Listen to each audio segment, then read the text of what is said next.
Hi guys, Ugadi ಹಬ್ಬ ಎಲ್ಲ ಆಗಿದ ತಕ್ಷಣ ನೆಕ್ಸ್ಟ್ ಡೇನೇ ಚಿಕನ್ನು ಮಟನ್ನು ಅನ್ನೋರು ತುಂಬ ಜನ ಇರ್ತಾರೆ.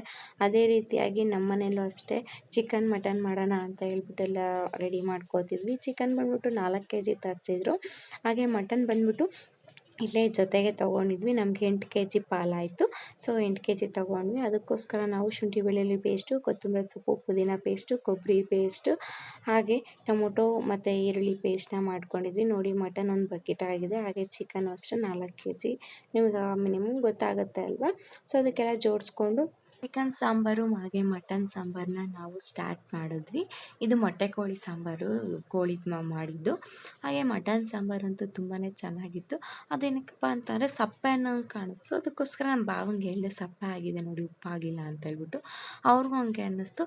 ಸೊ ಅದಕ್ಕೋಸ್ಕರ ಅವರು ಇಡಿಯಷ್ಟು ಉಪ್ಪು ಅಷ್ಟೇ ಜಾಸ್ತಿ ಹಾಕಿದ್ದು. ಅದು ತುಂಬಾ ಹೆವಿ ಆಗಿಬಿಟ್ಟಿತ್ತು.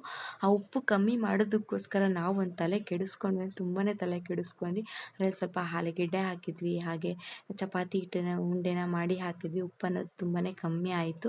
ನಾವು ಯೂಸ್ ಮಾಡಿರೋಂಥ ಟಿಪ್ಸ್ನೇ ನೀವು ಯೂಸ್ ಮಾಡಿ. 100% ಹೇಳ್ತೀನಿ, ಉಪ್ಪು ಅನ್ನೋದು ತುಂಬಾ ಕಮ್ಮಿ ಆಗುತ್ತೆ.